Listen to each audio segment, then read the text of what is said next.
warning from the National Weather Service. There was some debris that was visible within this little hook echo here. That's where the rotation in the storm is. The Weather Service has since dropped the confirmed tornado wording on that one. The rotation's gotten a little bit more broad, and we can't see any more debris on that one. I should mention there's a new severe thunderstorm warning right behind that tornado warning. This one has a tornado possible tag. So there is some rotation in the storm. You can definitely see broad rotation right there. Laurel Hill is a spot we've been watching, and the worst of that storm is about to go through pretty soon. At the very least, I think you'll have at least some 60-mile-an-hour wind in that. Don't be surprised if we get some hail as well. Nickel-sized to quarter-sized possible in that one. All right, here's a live look at Pittsburgh. We've actually had some spinning storms east of Pittsburgh, but a lot of the Northeast really hasn't seen a rain-free weekend since early March. It's been a long time. Will that region finally catch a break and get a sunny, dry weekend? I'll let you know after the break. First, here's a look at your regional forecast.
At Rue La La, feel like $1,000,000. There is one new severe thunderstorm warning for Alabama.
Has since weakened quite a bit. It's not really as tight of a rotation as when it was producing the tornado. There's still a tornado warning on this storm. Sometimes these storms cycle a little bit, so don't be surprised if it drops another one. That one was moving past Gaskin along State Route 83. That's the far northern Florida panhandle. I believe that's Walton County there.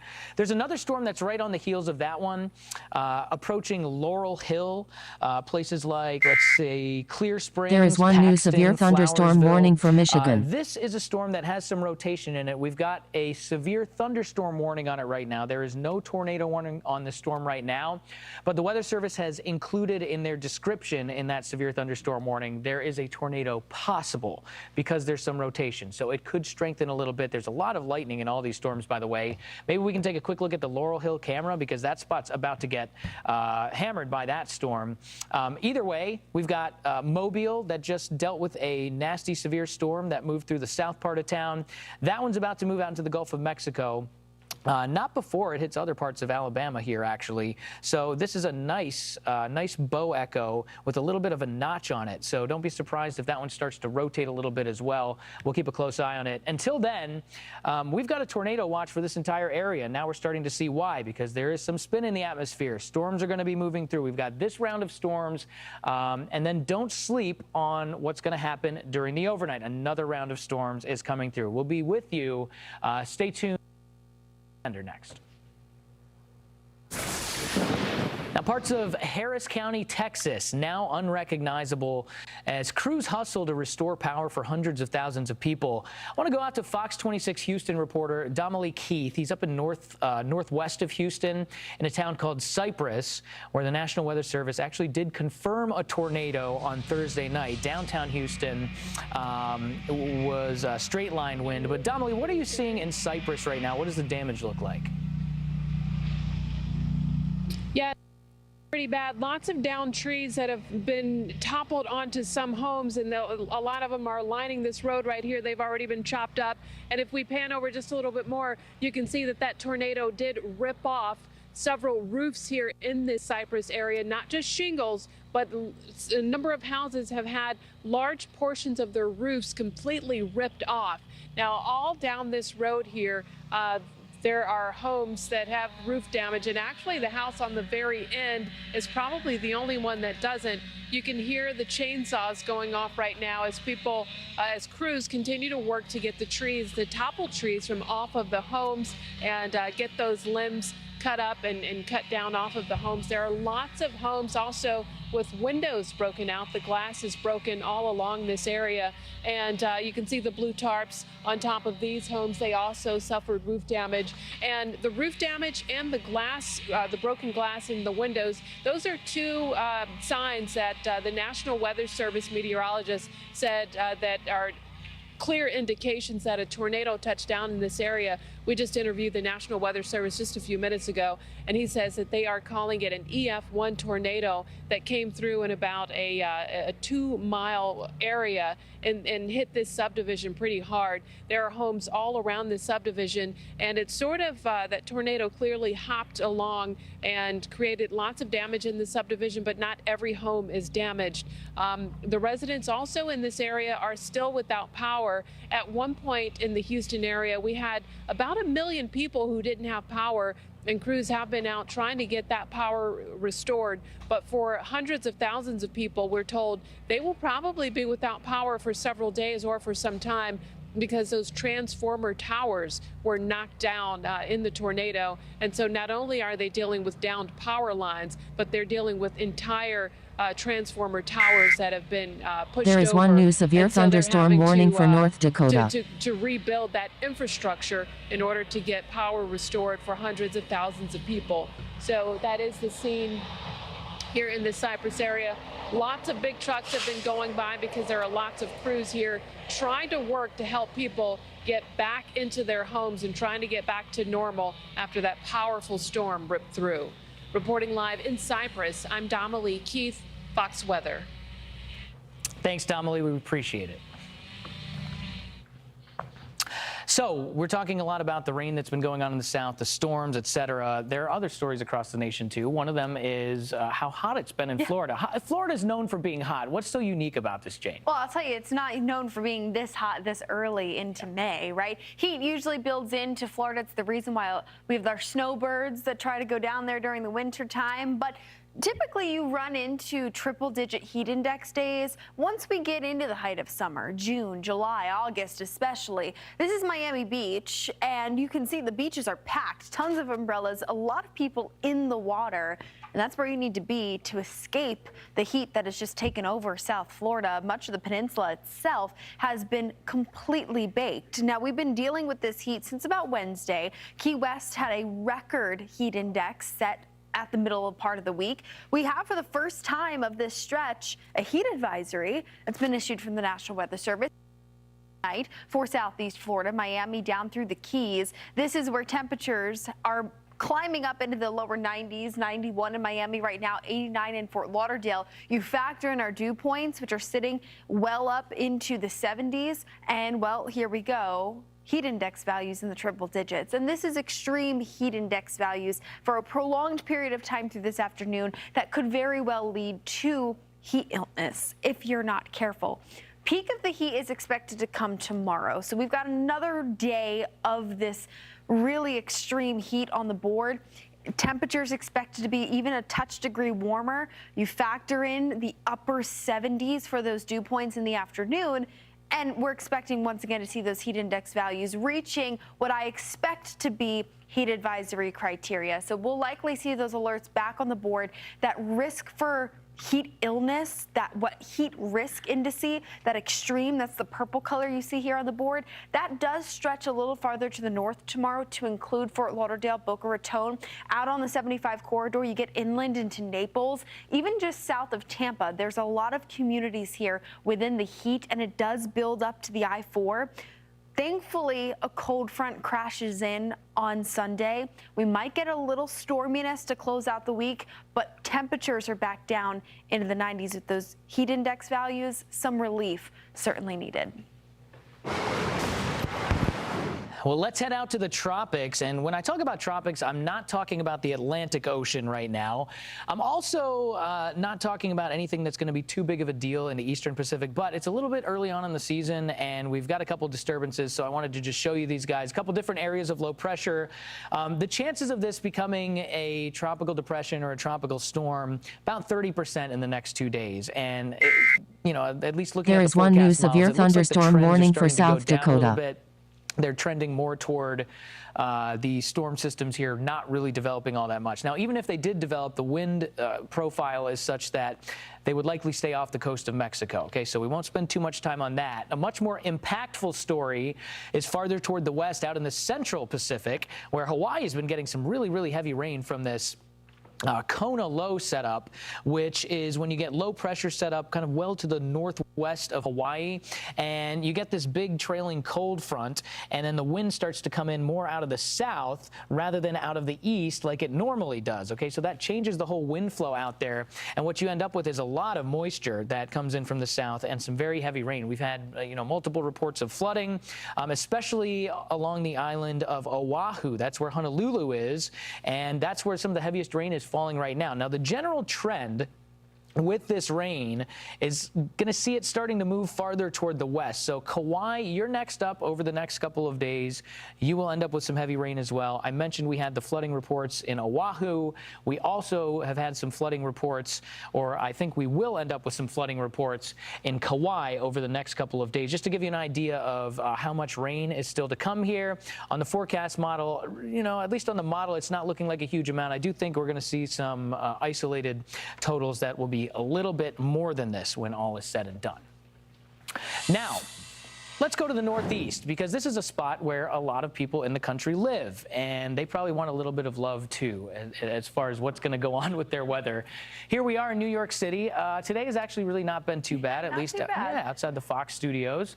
Temperatures up in the upper 60s, low 70s. I might have even overdressed. I think when I leave today, I'm going to be feeling a little warm. But overall, these weekends have just been so gray. I'll tell you what, it's wearing on a lot of people across the region. We're getting into mid-May. The talk of the town is we want the sunshine. We want to be able to enjoy our weekends, because we've been in this rut of soggy weather for at least, I think by count, 12 weekends in a row. Wow, that's unbelievable. I mean, I guess I believe it. I've been here for mostly the weekends over the last weeks, and every weekend I've been here, it's been really cruddy weather.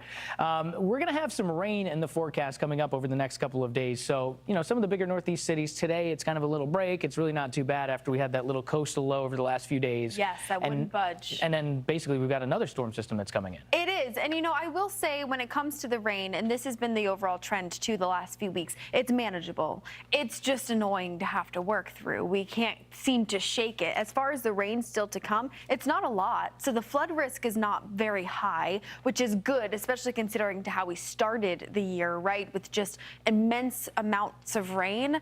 But as we get into the weekend, I think by Sunday it is looking a bit better once we get through those morning showers across the region on Saturday. And then Monday seems to be the best day of the week. Here on out, we clear things out and we warm things right back up. I think you had a good word for it yesterday, nuisance rain. Yeah, it's just annoying. It makes it all cruddy is the word that my mom always used to use. I think she was avoiding other words. Let's take a look at the nation here and get you an idea of what the weekend's going to be like. How about the West? The West looks really great over the next couple of days. And look, a couple rain showers for Seattle. They need it. Some cooler weather on the way for the Pacific Northwest, maybe a little bit more in the way of some shower activity. We're going to watch that story closely because it is expected to be dry and hot all summer, which spells a bit of a problem. But you're right. Once we clear out the clouds midday, we'll see sunshine for the majority of the West Coast. Now, tomorrow, I would say, is definitely the day, if you live in the Plains or the Midwest, to get out and enjoy it, because there's another storm system coming in. You were talking about this earlier. That's going to be another multi-day severe weather event. This one's going to be a little farther toward the north than the last one, or the current one is, I should say. There is one new severe thunderstorm warning for North Dakota. But it starts in the Plains on Sunday. The West looks absolutely beautiful. I guess it could be worse in the Northeast. Both coasts look better, for sure. And I think even the Great Lakes will have a nice weekend ahead of us into the 70s. It's just eyeing down what next week brings with those storms. But we'll see how the severe weather risk in the Plains shapes up on Sunday.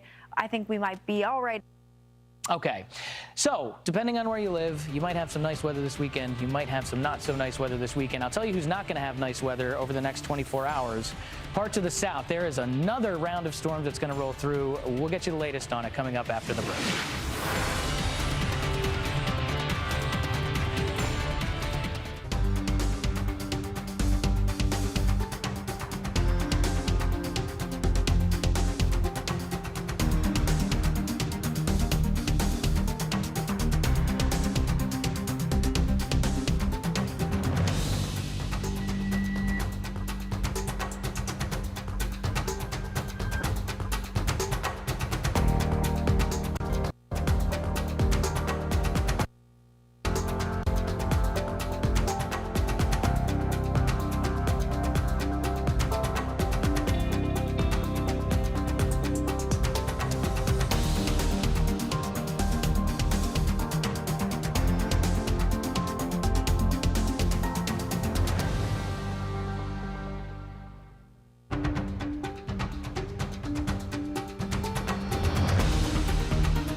Groceries. You were just supposed to get diapers.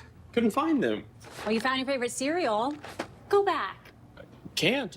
We're kind of broke until payday. Well, diapers kinda can't wait. I'm getting the Empower app. Empower Cash Advance gives me up to $250 instantly. No late fees, interest, or credit checks. Hurry back. No guarantees. Diapers are so hard to find. Get Empower Cash Advance from $10 to $250 instantly. Download the Empower app today.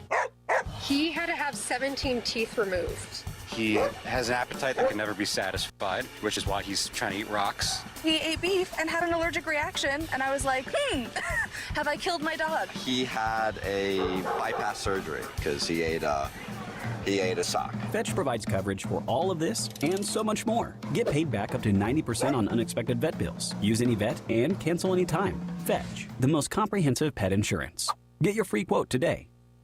I have, over my 30 years, there is one new severe thunderstorm warning for Wyoming. It is very much a confidence killer. Excessive sweating is not something you have to live with. I recommend Carpe for my patients. Carpe is by far the most effective spray I've ever used. I love Carpe.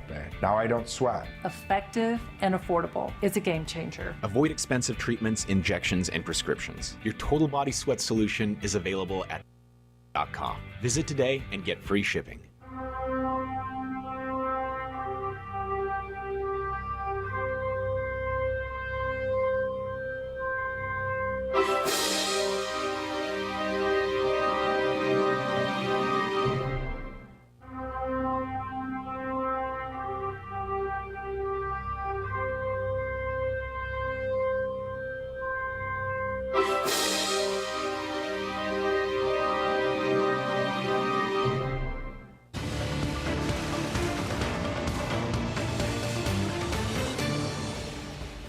And welcome into Fox Weather Live. I'm Steve Bennett. We're going to be talking about Houston, right? What happened yesterday and then the rebuilding efforts today into the weekend. That dangerous system spawned severe storms that pushed through coastal Texas, and it really blasted the Houston metro area with hurricane force winds. If you look behind me, this is satellite imagery of last night while we were on air tracking this. This actually intensified as it pushed into Houston, and you'll notice the rippling in the upper atmosphere. That shows you the explosive intensity of these storms as they swept through Texas and then into Louisiana. A whole lot went down last night. We'll get you caught up on that. Of course, what's happened today, and I know you got the weekend on your mind. We'll have that covered for you as well. Let's start with tonight. There is the Big Easy, right? You're looking downtown, gloomy skies. A few storms rumbled through earlier in the day. Now those have pushed off to the east. And so you're looking at the Fox Alert System. We do have several warnings, and they're not just for the southeast, by the way. Notice every single one of those of unstable and moist air North Georgia and limit our rain chances. So that's what's setting up here. And so for that reason, we have a lot of cloud, 60s, low 70s, but little rain across metro Atlanta and North Georgia this afternoon. And now as we head into the evening hours, these spotty showers, even in the North Georgia mountains, many of those starting to dry up as they continue to lift towards the north. Down though, where the action is, so to speak, as we head through this evening, only a few stray showers. The risk for scattered showers and thunderstorms, though, will return tomorrow, but not a total rain out either. So I'll take you through that.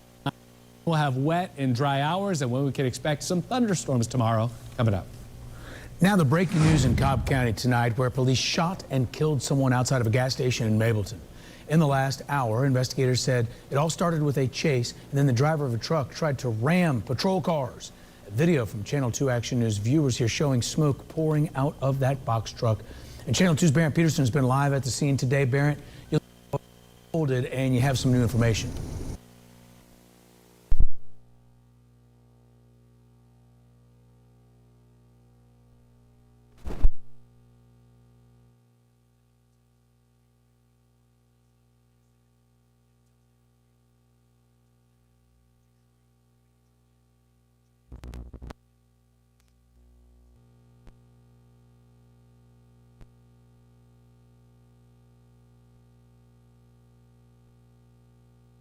Continuing to keep a watchful eye on potential threats, but especially with the strong to severe storms potentially developing, damaging wind gusts, also flash flooding. Indeed, with that flood watch, also with any severe storms, large size hail is possible, and with that tornado watch, there could be some isolated tornadoes. Here's a look at that tornado watch, not covering all of South Georgia, but the majority of the area. So be alert and make sure you've got multiple ways to receive any watches or warnings. Earlier, there were tornado warnings across southern Alabama. Those have expired. However, there are severe thunderstorm warnings, and those warnings are just off to the southwest of Dothan. Here's a look at the flood watch that extends into Saturday afternoon. Persistent rainfall has been ongoing, particularly for our northern counties, but over the past hour, we have seen this large swath of moderate to heavy rain increase in coverage as well as intensity in many areas.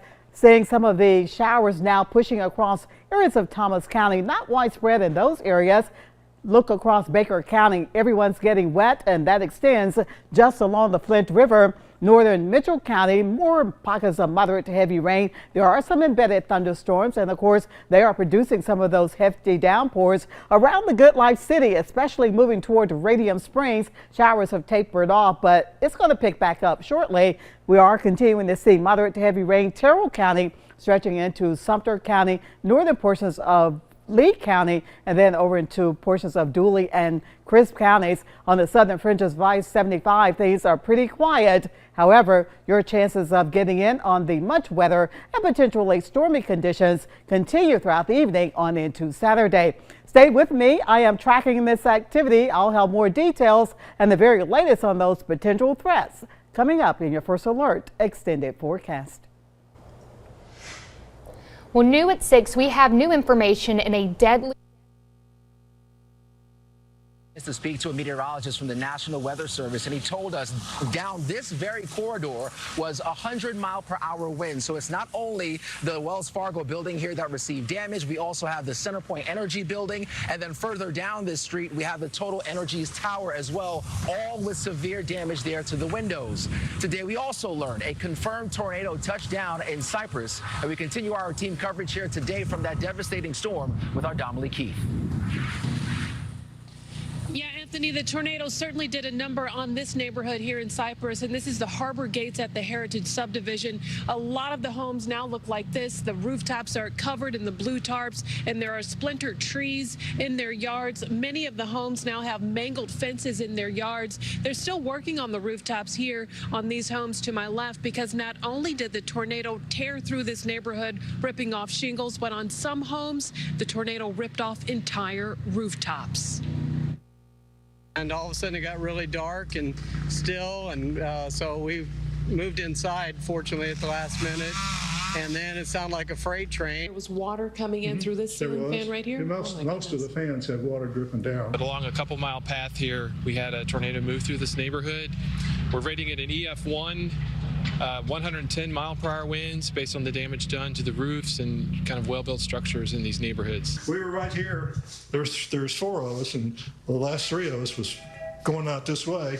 And my wife, she's the first, she said, "Get on the floor." We both just dove on the floor right there. Wow. And a big piece of wood came flying through this window. Yeah. What is some of the damage out here that tells you this was a tornado? Well, we have a survey tool, and basically if it's a single-family home well built, we look at how is the roof holding up, how much of it is damaged, are there broken windows.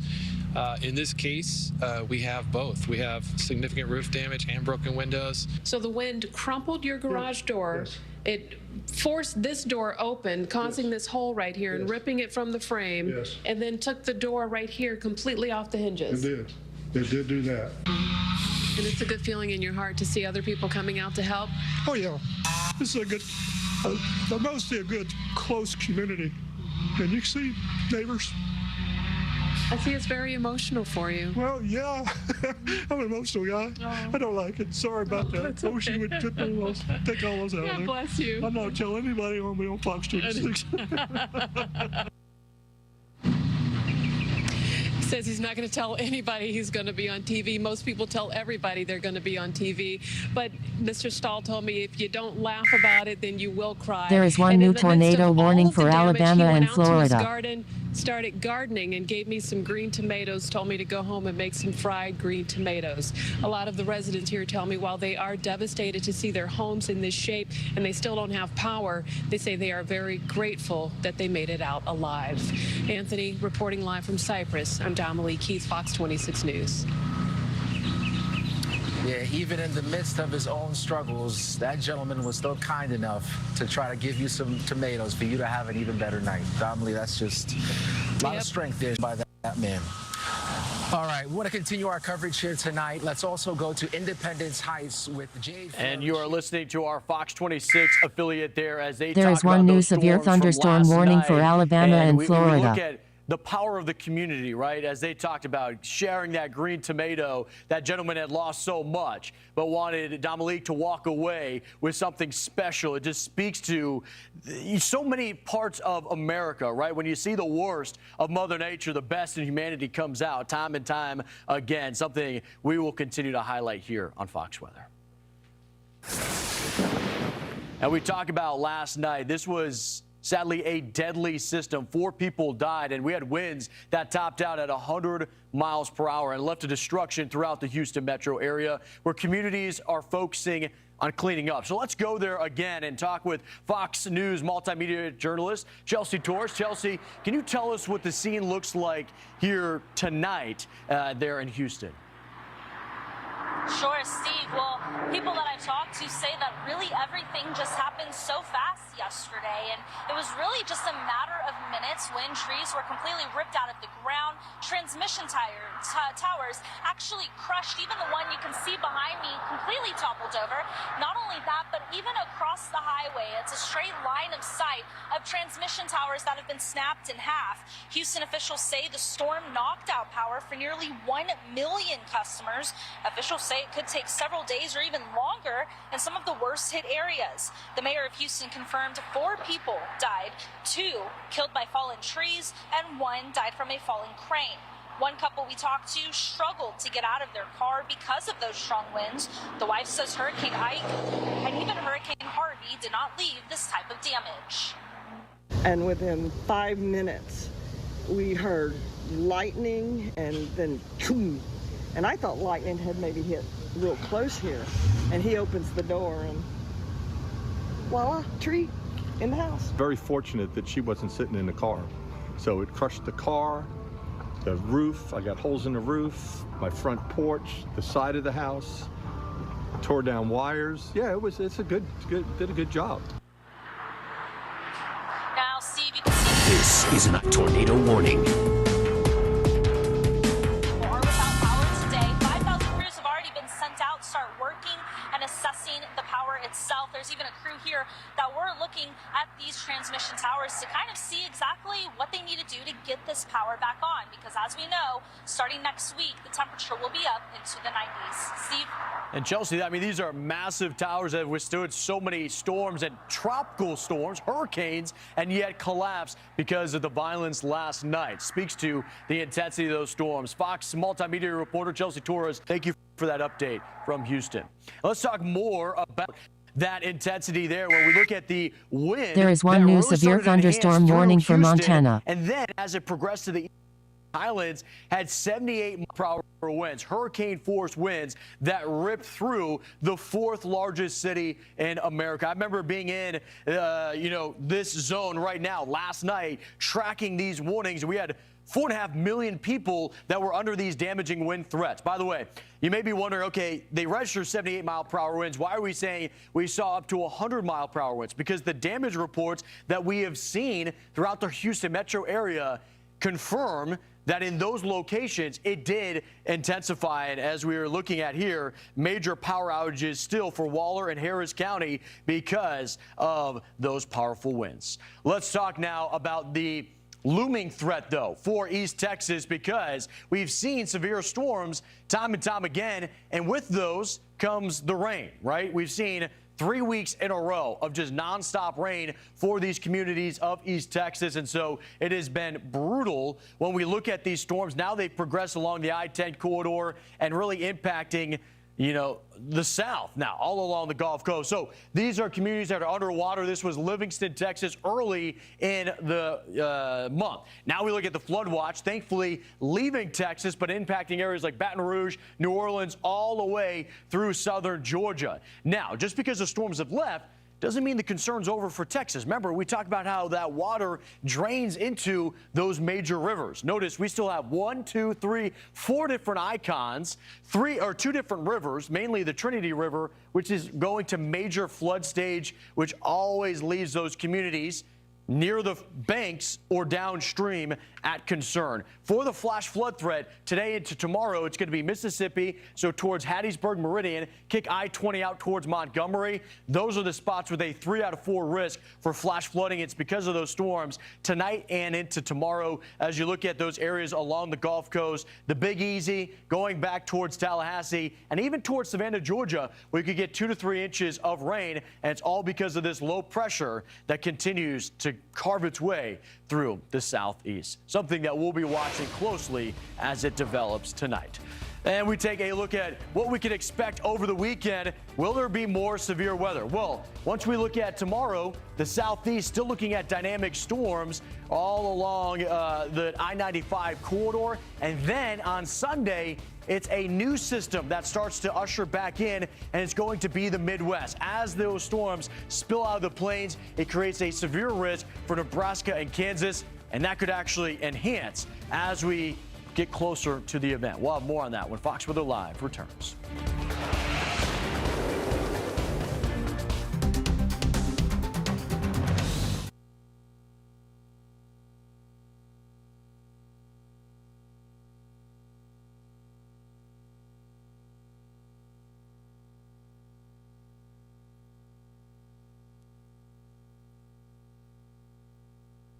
Across the weekend, right now, Storm Tracker 2 HD radar already tracking shower-soaking communities now south of the metro area.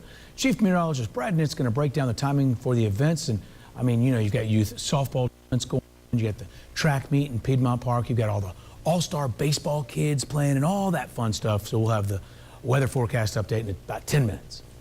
Hundreds of people filled New Birth Missionary Baptist Church for Air Force Senior Airman Atlanta native Roger Fortson. Families, civil rights leaders, members of the U.S. Air Force today honored the man killed by a Florida deputy a week ago today. Channel 2's Audrey Washington is live now in DeKalb County. And Audrey, it was an emotional service. Right, and I have to tell you, at one point, Fortson's mother actually laid her body over her son's casket and just wept. As you said, Linda, the funeral happened here inside of New Birth Cathedral here in South DeKalb County. And this church really was filled with friends, family, and members of the U.S. Air Force.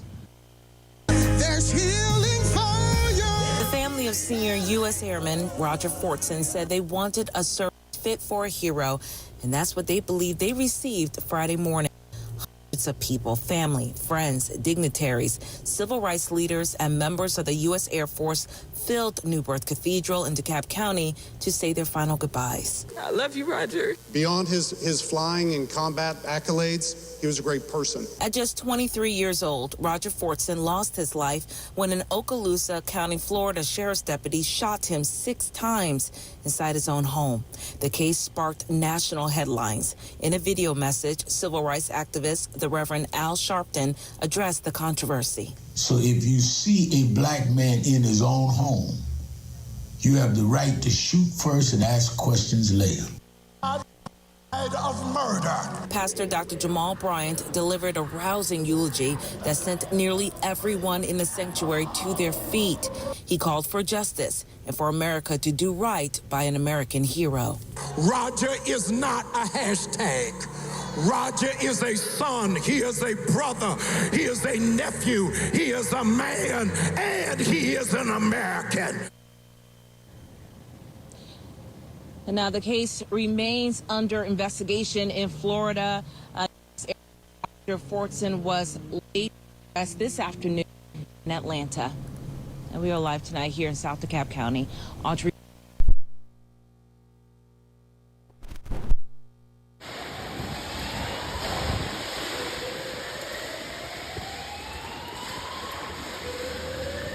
And you can hear the sirens there in that intense rain that is battering the windows there in downtown Houston. I mean, this was an incredible and historic storm for Houston. Take a listen.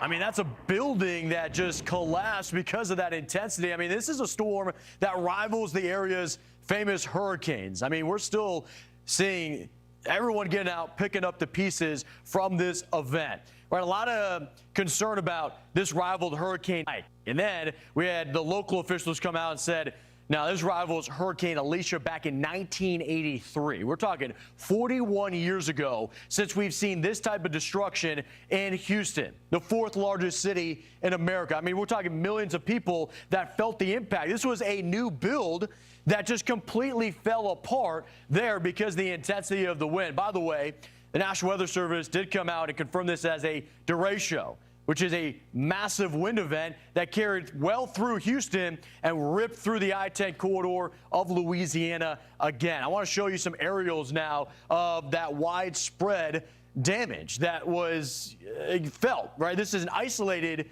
instance of what happened there, where you're looking at all of that debris that was collapsed there. But we also show you some more where there's some high rises and even transmission towers like this that fell apart. By the way, transmission towers, yes, they stand really tall, but they're just made of metal. There's not much for the wind to hit. So that just speaks to the intensity and why there was 100-mile-per-hour winds that ripped through. You're looking at buildings that collapsed. And notice this. These are high rises. We're on the top floors or higher up on the floors. Windows are just completely blown out. Again, I can't emphasize the powerful hurricanes that have impacted this area, right? Hurricane Ike, Hurricane Harvey back in 2017, and they didn't see these type of visuals coming out of those events. Now, I want to speak to something here. Look at how tall these buildings are. You go to the Chase Tower, you're talking about 1,000 feet, right? Why is that important? Because when you increase your height, you also increase the wind speed. Now you're talking about north of 100 miles per hour, maxing out to 115. You go to the Trophy Office Tower, they got up to 105. So that's what happens when you have massive cities that are impacted. You got those high rises. Here's the derecho. It was over 400 miles long as it swept through Austin. I-35 got all the way to Baton Rouge and into Mississippi here as it crossed over I-55 into Macomb. And these are all of those damage reports that came with it. So when you're looking at that widespread damage, it takes a while to recover from all of that. And so that's what we want to bring in now is what went down last night in the recovery efforts. I mean, we've seen the conditions that there is one new severe thunderstorm warning for Georgia. We all of that. So this morning, locals, they're seeing that damage, and it stretches from fallen trees, the power lines, to those high-rise windows being shattered. And then first responders, they got to get in and do the hard work and prepare for those next incoming storms, right? So Samuel Pena, he's the chief of the Houston Fire Department. He joins us right now. And Chief, thank you for being with us. Can you speak to last night's severe weather? What sort of things did your team have to face last night?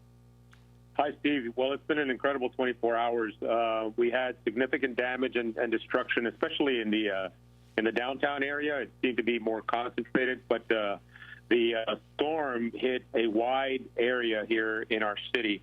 And so our firefighters and first responders, police officers, they were dealing with down power lines. They were dealing with, of course, loss of power, damage to structures. We had significant damage to the windows in the high rises here, and which is still an area that we have blocked off because of the risk in fallen debris. And Chief, I mean, have a huge area. You got to cover a massive population here. So how do you coordinate that effort and prioritize? Okay, now we had shattered windows, power lines down, trees. Can you talk about some of that? How you prioritize that in the moment of this event? Yeah, well, look, Houston is the fourth largest city. We have 650 square miles that we're covering. So, we had to prioritize, focus primarily on the immediate rescues that needed to be made last night, if there was any. And then after that, we focused on just the recovery aspect, which is what we're under now. And we have several 100,000 residents without power right now. So the next shoe to drop for us here is the impacts of the high heat and humidity that we're expecting in the next couple of days, and the effect it's going to have on the population that's without power and without air conditioning. And certainly there's a large portion of our residents that have medical devices that need electricity. So that's our next focus. And but I can't say enough about the work that the men and women of the fire department and police department are doing here in the city of Houston. And real quickly, Chief, can I ask you, I mean, Houston's familiar with intense storms. Have you seen anything play out like this before? I have not. And look, it's been a rough month because just a couple of weeks ago we had significant flooding here in the north part of our city, and we didn't even have a tropical storm or hurricane. So what we tell our community is we have to be prepared. You have to have your plans in place. You have to have your home insurance and your documents in place because we never know what nature is going to bring. Yeah, always got to stay ready and prepared for this. Samuel Pena, Chief of the Houston Fire Department, thank you for being on with us tonight. Thank you, Steve. We're inside Minute Maid Park, and the winds are so strong they're blowing the water straight in. All right, so you heard that, right? That was Minute Maid Park, a covered area that saw the rain just forcing its way in. And this was as Oakland A's were visiting the Houston Astros. So let's check in on some weekend sports, right? After all this severe weather, so many just want to get that sense of normalcy. They want to look forward to the weekend. Many have their eyes on Baltimore, where the Kentucky Derby winner, Mystic Dan, is prepping ahead for the Preakness Stakes. That's going to be tomorrow, and tomorrow is thankfully the horse racing fans and gamblers alike. They'll be running the race, rain or shine. They don't care. They want this to happen, right? So let's look at this. It looks like it could be a rain, right? A rain event. As you get into the temperatures, they're into the mid to upper 60s, and you're looking at light rainfall for the most part. I think it's enough rain to stop the event, right? They're going to keep going no matter what, but to add a little layer to the intensity of this, right? Because the soggy track actually favors some horses versus us others. Will it help Mystic Den? We'll find out tomorrow. Let's take you now to something else as we get out to the Valhalla Golf Course in Louisville. Of course, Kentucky, we're heading there for the PGA Championship, one of the 4 men's major golf championships, and they actually had a fog delay yesterday. So let's get a check-in on the forecast for the remainder of the tournament. Remember, they got to make the cut. So if you made it into Saturday and Sunday, you got a shot at it, and you got a shot at some good weather, too. I think the only thing is Sunday, they're going to be cooking into the upper 80s. You walk in all those holes, that can battle you towards the end of the round. Now, let's talk about another, popular sport. A lot of people have been watching. We're going to be going to the gridiron. The UFL is gearing up for Week 8 action. Fox has got a couple games on tap for the weekend. We're going to take you now to the Memphis Showboats as they take on the Michigan Panthers. They got plenty of sunshine. Nothing to worry about here. They're going to be in the mid-70s for this game, and then we'll take you to the Renegades to San Antonio. This is the problem, though, right? Into San Antonio, those temperatures are already cooking. We just heard from the fire chief. He was talking about people are without power. It's going to be hot. Notice, already by Sunday, we're already getting into the mid-90s, plenty of sunshine. It is going to be hot. Last up, NASCAR, right? We're going to be taking you to the All-Star Open. It's Sunday night on Fox, but that's if the weather cooperates, right? Looking at this right now, so far, looking a little bit better. Cloudy skies locked in, mid-70s, tapering off into the lower 60s by the end of this evening time, right? So actually looking pretty good as of right now for NASCAR. Reminder, don't miss any of the action. Fox Sports has got you covered. Tomorrow, the Memphis Showboats take on the Michigan Panthers. That's at 4 p.m. Eastern. And on Sunday, Arlington Renegades face off in San Antonio. That's also 4 p.m. Eastern on Fox. Then later on Sunday night, get ready to start your engines. The NASCAR All-Star Race, that's going to be Sunday at 8 p.m. Eastern with the Open at 5 p.m. Eastern only on FS1. Let's talk about what's going to happen over the weekend. Notice this, another severe threat that looms for the Southeast. This is the final chapter of this event that caused all that damage along the Gulf Coast. The rest of the country looking relatively quiet. Mile High City got a rogue thunderstorm. Then notice Sunday, the new event arrives, and it's the Midwest, Nebraska to Kansas, that could have some of those storms that are brewing. Notice down south, temperatures are already cooking. They're getting into the upper 80s, lower to mid-90s. Also, something to keep an eye on later on this month, the hour-long special. It's Hurricane HQ Cone of Confusion. It premieres Friday, May 31st at 8 p.m. Eastern. That's right here on Fox Weather.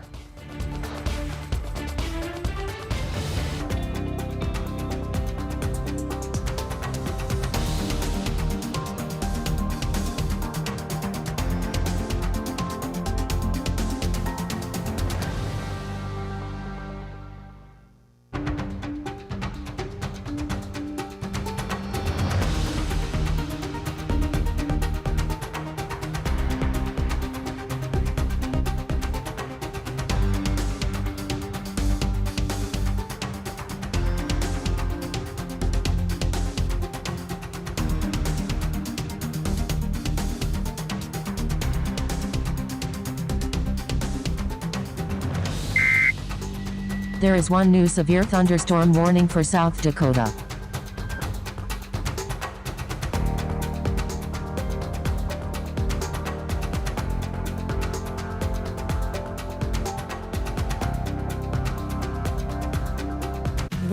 Pack-Rat makes moving and storage simple. Whether you're moving in town or across the country, get an online quote for our secure, convenient, and affordable moving and storage solutions. Visit 1-800-PackRat.com today. Guys, listen up. Want to try the strongest FDA-approved ED meds available? If appropriate, get maximum strength generic Viagra prescribed online at 95% off. Just $2 per tablet at RexMD.com. Helping families with mesothelioma is all we do.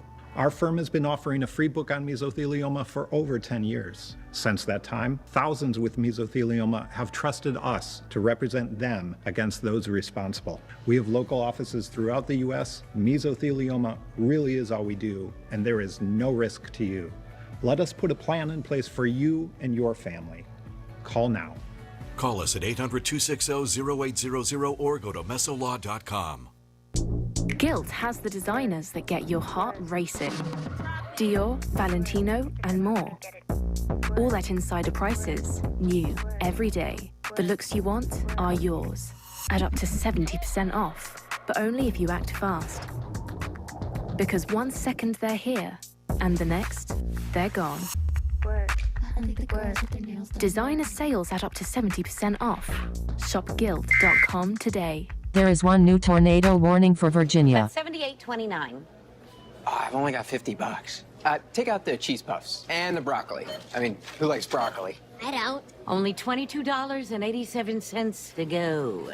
It would be faster with the Empower app. Empower Cash Advance gives you up to $250 instantly. No late fees, interest, or credit checks. I've got money. Keep the cheese puffs, but leave out the broccoli. Get Empower Cash Advance from $10 to $250 instantly. Download the Empower app today.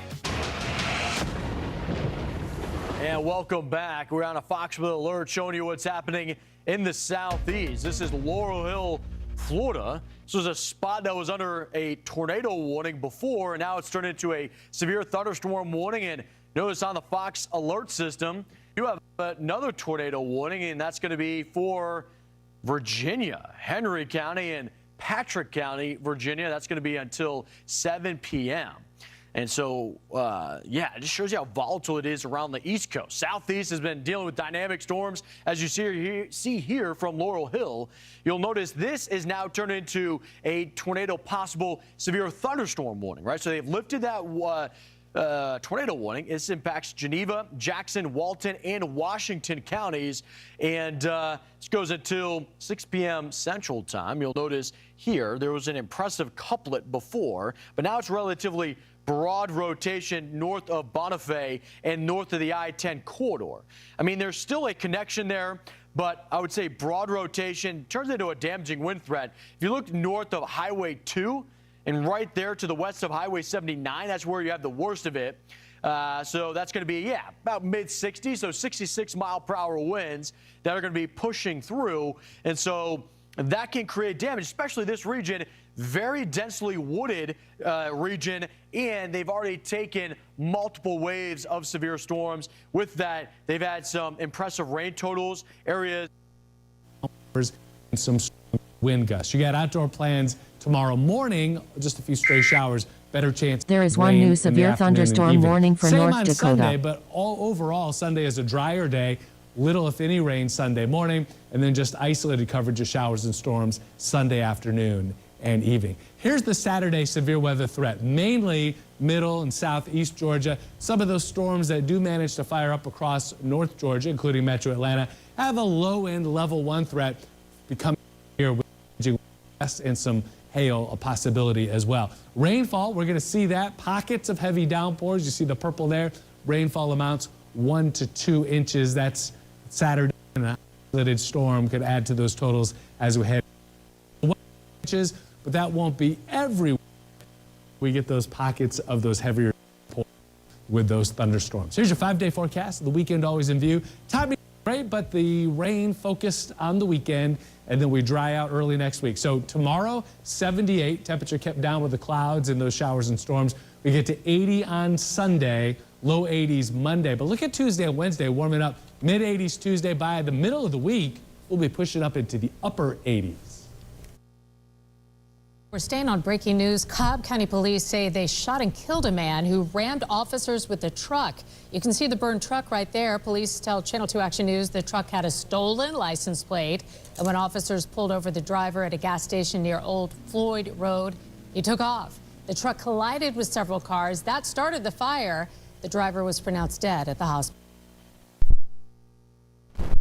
Through, and then a secondary threat emerges, and really it's isolated for Alabama and Georgia, but the Carolinas, mainly North Carolina, some of those impressive storms coming through Charlotte, Raleigh, and back-to-back systems. So here's Tallahassee. As we take a look at tomorrow, you're looking at dynamic storms that push through all the way through overnight, even into Sunday morning. That's possible. And then we look at Savannah.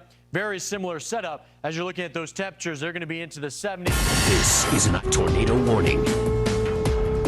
Areas waterlogged. We've had repetitive threats, and so this is going to be a flooding concern as well. You want to keep an eye to the sky, too. Lightning in and of itself can be dangerous. Now, that was the same system that impacted Houston, has been impacting the Gulf Coast, and will continue to impact Southeast on Saturday. Sunday, now we start talking about a different system that's going to spill out of the plains and down, or out of the Rockies down into the plains. And this is going to be areas of Kansas into Nebraska. You're looking at Wichita, Salina, up towards Omaha. These are the spots where they have a 2 out of 5 risk. Now, this is a low-end threat right now, but we do have a couple days to go. And so we would have a concern about by Sunday, this can enhance or it can expand. And so something we'll be watching for this. Finally, a sign, though, that the southern plains may actually have a quiet weekend. The concern, though, would be so many without power are now baking in the heat as temperatures climb to the lower to mid-90s. And speaking of that heat, we're going to be talking about that heat that's happening in Florida, right? So this is going to be that concern about areas that are going to have extreme heat, especially in and around Miami, up towards Fort Lauderdale, Pembroke Pines. You're looking at Miramar, those areas. You can cross over Alligator Alley, get out towards Naples, and they have areas of extreme heat risk. And so what does that mean? We talk about when you combine the forecasted highs, those are going to be in the lower to mid-90s. Now you talk about that sweltering and suffocating humidity where it's in that yellow that starts to emerge. I mean, you're talking about upper 70s. Some spots could get into the 80s. You combine that together, that's what it actually feels like outside. It's called the heat index. And now you're looking at well north of 100. You're looking at 105, 107 on the eastern side. Then you get out towards the Gulf side, 102, all the way up to 101 in the I-4 corridor from Tampa to Orlando. That's for tomorrow. It's important to note if you're running around, you're doing errands, especially if you're in the afternoon, it takes no time at all, right?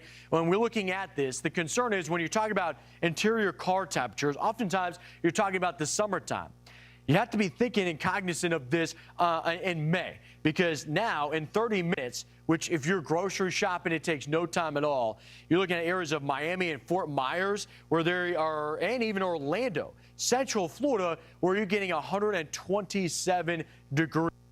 Just downright dangerous. You always have to double check behind you to make sure that your kids and your pets are not left in your car. Something as a parent that I often do, or you want to think about, is leaving something like your phone in the back of the car with you, right? Because then you have to go and retrieve that before you get out of the car and leave somewhere, right? And that will kind of give you the mindset of, okay, I need to double check the car. Oftentimes, we are so programmed into our routines, we forget to double check. Here's Sunday's threat, or of heat, I should say. You're looking at that cold front impacting, those areas of Central Florida, which is significant, right? You're talking about upper 80s, lower 90s. That may not seem that drastic, but this is the heat index, what it'll actually feel like outside, and that's about a 20-degree difference from the day before. You look at Miami, though, they're kind of stuck in this pattern through the weekend, and then finally into early next week, those temperatures are going to drop.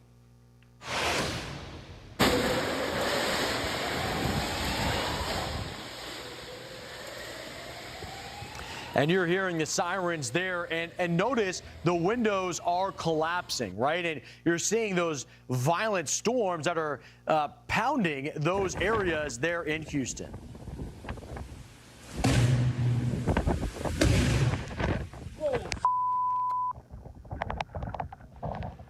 Yeah, and we watch this. This is in slow motion. What you just saw was a power flash. You see that bright white and then blue. Look at all the sparks that come with that power flash. So what that is when you have destructive winds like this, it can collapse a power line or any electrical equipment outside. Once that line is severed, the sparks come flying out. and all of that electricity and intensity and energy is in the atmosphere, right? It's right around you, and you witness that blinding light.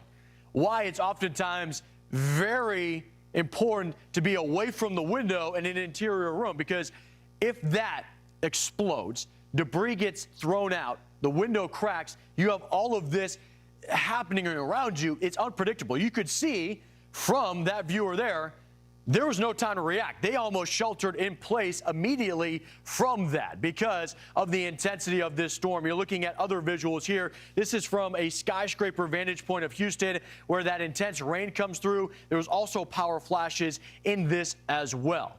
Now, what you're looking at is the intensity of these storms, and this is straight line wind damage. This is top end for a straight line wind event. This is a bar that is made out of brick, a sturdy structure that collapsed, and the wall, the exterior wall again, that collapsed and was strewn across the street there. We'll take you to the next video from Houston. This is satellite imagery. I mean, you can see the constant lightning. That never left. But what you're looking at is how intense those storms are, even from satellites thousands of miles away, looking at the rippling in the atmosphere, the vertical growth, the intensity. What this always reminds me of almost the explosive nature of thunderstorms. You can't even tell often at times when you're at the surface until it's already on you. Here is the remaining impacts that are already happening right now. The power outages linger for areas like Houston, East Texas, through Louisiana, all the way through even into Mississippi. Look at all the different counties that have customers without power. Now, here's the concern. Temperatures, they're into the 70s and 80s, but we get into tomorrow through the heart of the afternoon, temperatures now climb into the 90s, right? Upper 80s. This is just the high temperatures. There is one new tornado warning for again, Florida. 60s and 70s, the heat index is going to feel into the mid-90s, regardless of you are in coastal Texas, even up into northern Texas, Dallas, into Louisiana, where they also had 80-mile-per-hour winds that ripped through yesterday. Look at Louisiana. They had New Orleans, 82, Kenner, 84. So those power outages will become a major factor in the days to come. Speaking of the days to come, here's your weekend outlook. This is tomorrow. The active weather locked in on the southeast and the mid-Atlantic. The worst of it expected in the Carolinas, down into the Florida-Georgia line. Notice back behind that, beautiful, calm weather. Maybe Seattle getting some rain. They need it. Double nickels cooling down. But you look at San Francisco, Los Angeles, they're into the mid-60s. Then we take you to Sunday. This is a new storm system that develops, spills out of the Rockies and down into the... This is a tornado warning.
You're looking pretty good, Mr. Johnson.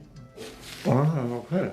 The front desk said you recently enrolled in a Medicare Advantage plan with extra benefits. Well, Medicare Parts A and B do not cover your routine dental coverage.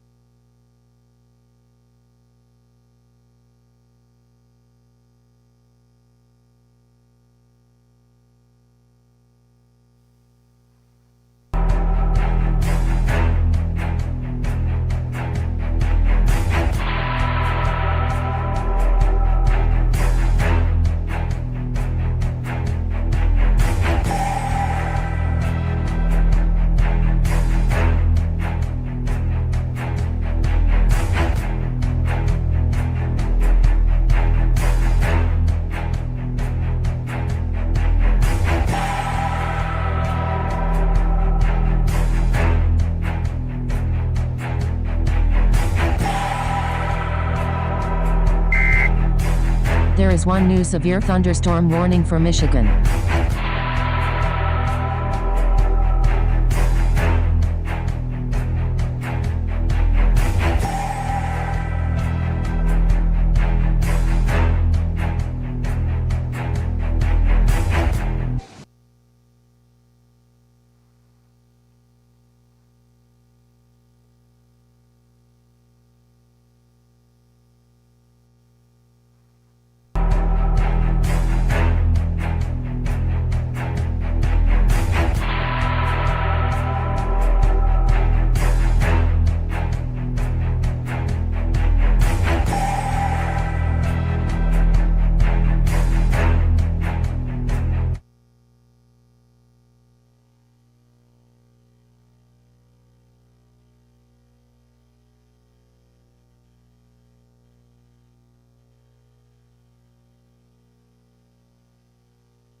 Kind of collapsing right now. This shows you the intensity and how quick all of this unfolded in Houston last night. I mean, there was debris all throughout the streets. An incredible and historic storm for Houston. I mean, it's something, this is an area that's no stranger to violent storms, especially tropical systems. And this rivals some of those famous hurricanes like Alicia, Ike, and also Harvey. So we're still picking up some of the pieces and looking at what went on in Houston last night as these storms intensified. This squall line in derecho came through, and then there was also a tornado on the northern end near Cypress. But you can see all of that glass and debris that's on the ground. Now notice this. This is a transmission tower. This comes to us from Fox 26.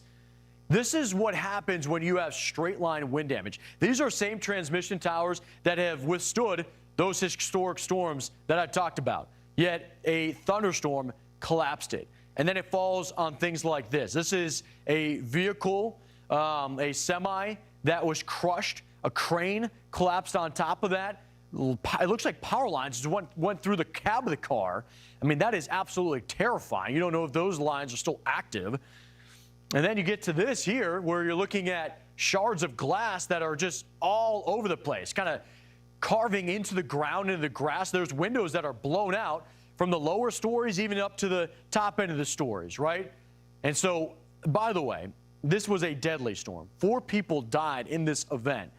And that cab that you saw that was crushed, 1 man died in that because of the suddenness of that crane falling down. I mean, this happens in just a moment. Looking at Highlands, Texas, they had hurricane force winds, 78-mile-per-hour winds. That's where we can get it actually confirmed at a weather station. But because of the damage that you just saw, we actually had it now confirmed up to 100-mile-per-hour winds. And because of that, you're looking at most of Houston metro area. Those residents and customers are without power, still over 600 people. Incredible damage that happened, and our next guest can speak to it as well. She comes from the guest there. And so the National Weather Service has been talking about how this area was north of Houston, and it was a spot in Cypress that actually had an EF1 tornado that was confirmed there. That means winds were up to 110 miles per hour, and many businesses and high rises, well, they saw that major damage due to the intense winds that peaked there.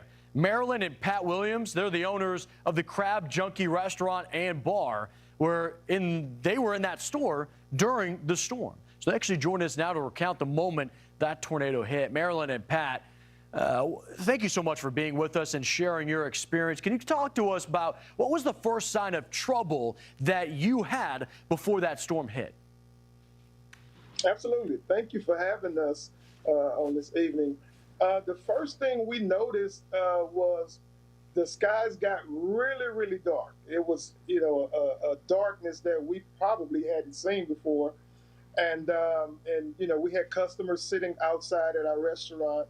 Went out to power on some lights on the outside seating. And it was like a few moments later, this thing came so quickly that we didn't really have a chance to make any moves. It just came so quick. Yeah, we just all of us start seeing debris start flying by the window.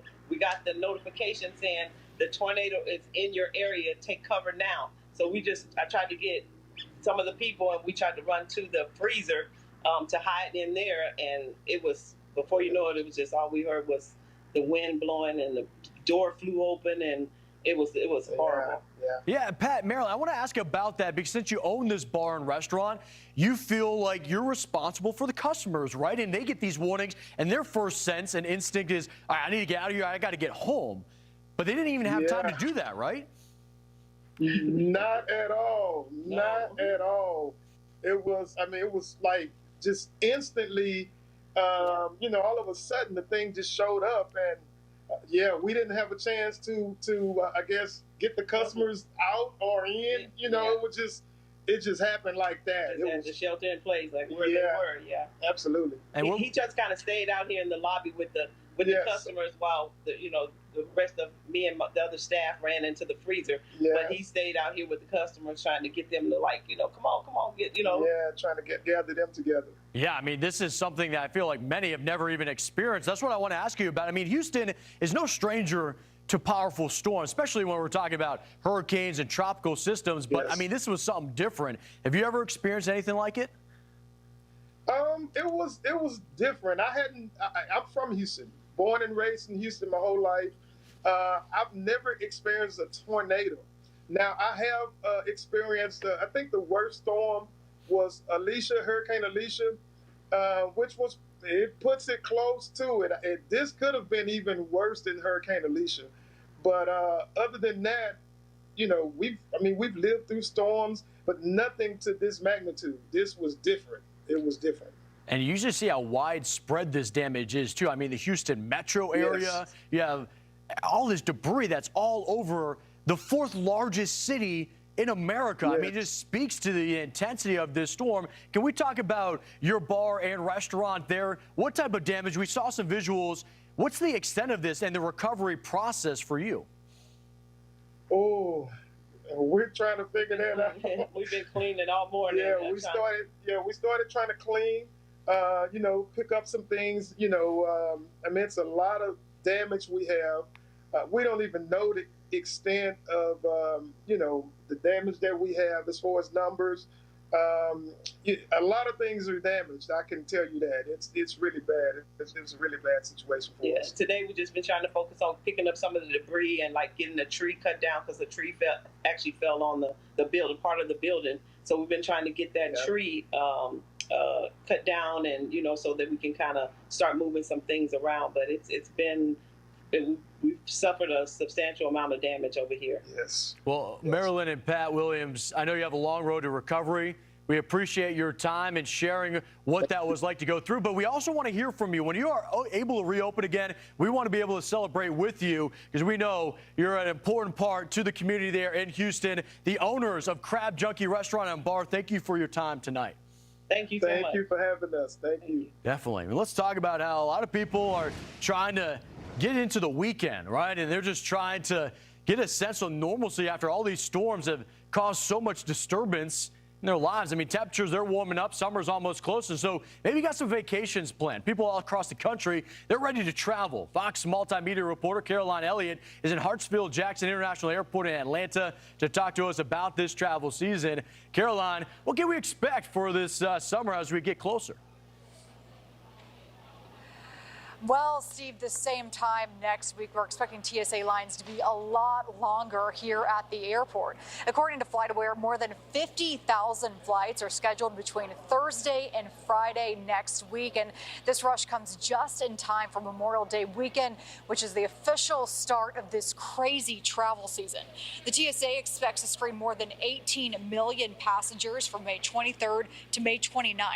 Now, you should expect some long security lines and wait times if you're traveling next week, but some promising news is both TSA and airlines are in a much better place with staffing. According to travel website The Points Guide, this will be the first summer since COVID that both TSA and airlines are fully staffed. We started to get to a better place last summer, but it's really, since COVID, this is going to be the best positioned. The airlines, the airports, and everyone else is. They've started to hire up again. They've got the routes established they need. They've got the workers in place that they need. For the most part, they have the pilots and the flight attendants they need. So I expect things will run a little more smoothly this summer, even if we get some bad storms. Now, TSA's current record is 2.9 million passengers in just one day, but the agency thinks it could surpass that next week. Steve.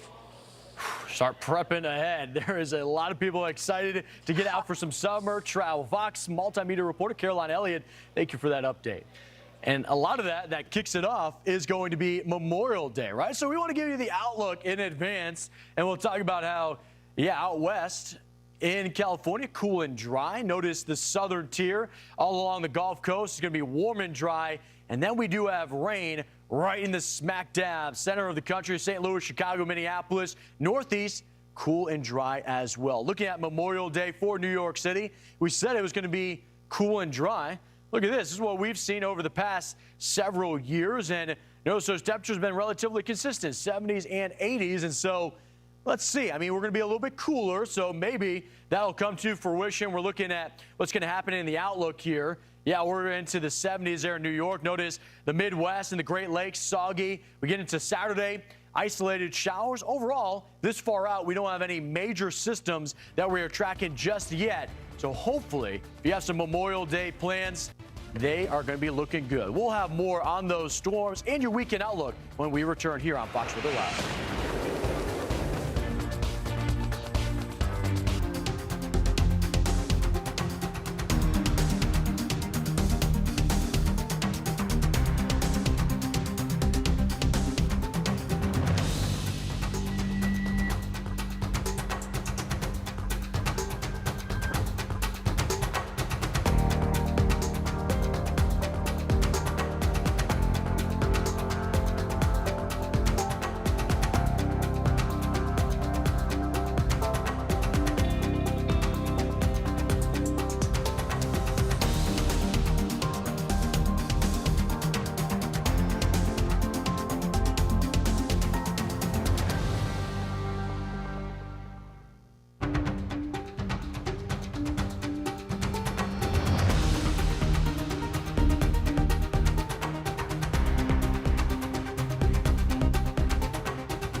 Gilt has the designers that get your heart racing.